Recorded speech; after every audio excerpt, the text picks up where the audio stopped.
Hello again, everybody. Plowboy's Ghost Channel. Y'all do any trading? Selling to get another gun? I know with some of these guns that I've showed y'all on my channel over the last 2 or 3 years, or whatever it's been, y'all might get the impression that I've got a lot of guns. I really don't. I do a whole lot of letting go of stuff to get something else, and you know, as long as I ain't losing my tail on it or something. But y'all, I've done that a few times and not mentioned anybody what I've let go of, but I have recently done a little trade again. My last Schofield that I had, which was Schofield number 2, I got a wild hair, got bored one day and went down and traded for that 629. Well, the 629 turned into the 4-inch 29, and y'all, the more I studied on that beautiful freaking gun, and I loved it. I mean, it's classy. It feels good in your hand. You know, it just feels, you can feel like there's quality. It feels like it's quality gun when you're cocking it, you know, and rolling everything. The cylinders rolling around. It's nice to me. But the Smith & Wesson 629 is not the strongest 44 Magnum out there, and I got sick and tired of sitting and worrying over a half a grain of powder when I really want to run the full bore Keith loads and really want to jack my 310 grain bullets up a little bit in 44 Magnum, get a little more velocity out of them. That Smith & Wesson always worried me. Don't beat them to death. I keep reading it. Don't beat them to death. You know, don't load them tip top and run it all. Y'all, I got a Ruger Super Blackhawk. It was in there. It was my daddy's. It'll eat anything you can put in it, you know, within reason. If it's 44 Magnum and any 44 Magnum will handle it, it'll handle it. So the Smith & Wesson 44 Magnum kind of fell out of favor with me. It didn't help that I was watching more Westerns again lately. Say hello to Schofield number 3. Yeah, it's loaded, so I won't point it at myself. I'll point it at y'all. What can I tell you? Third time's a charm? I don't know. But, y'all, I had to have it. We're done trading off Schofields. I'm relatively certain.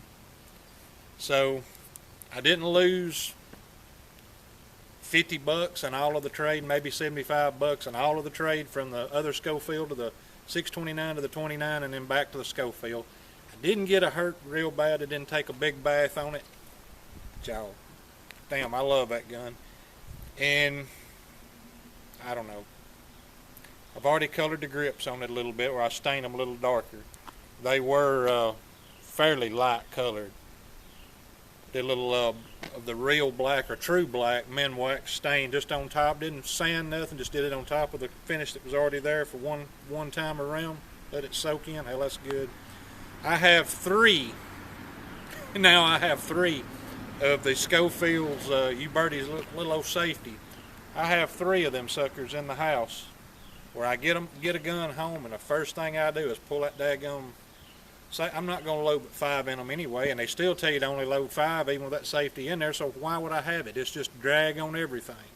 And it makes the action sort of bind up a little bit, or lock up, if you have any pressure on the trigger whatsoever while you're cocking the hammer. Why is it there?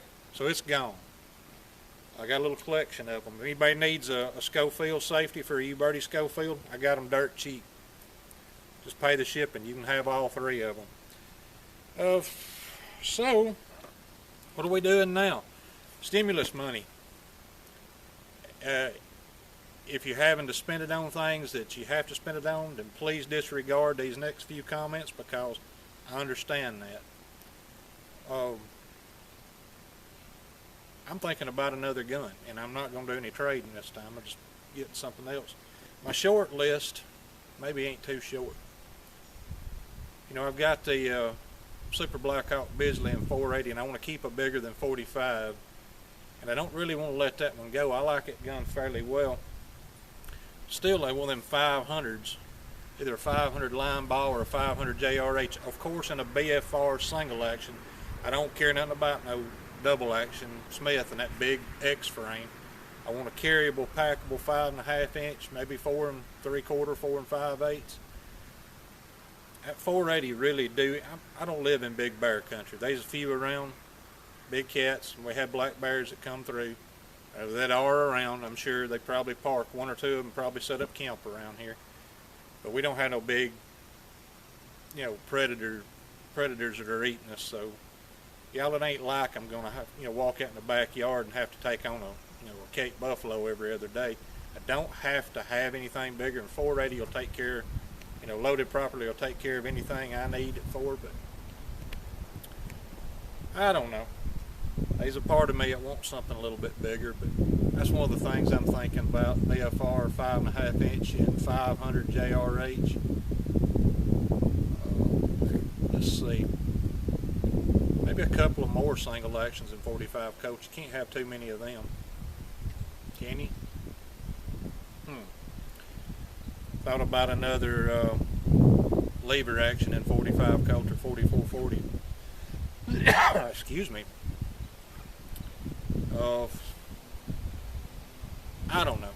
Maybe an 1866. I like that Pawnee carbine. Cimarron selling the U-Birdie Pawnee carbine, 1866 carbine. My next lever action, either 66 or 73, will be a 19/20 inch carbine. I want one of the lighter ones.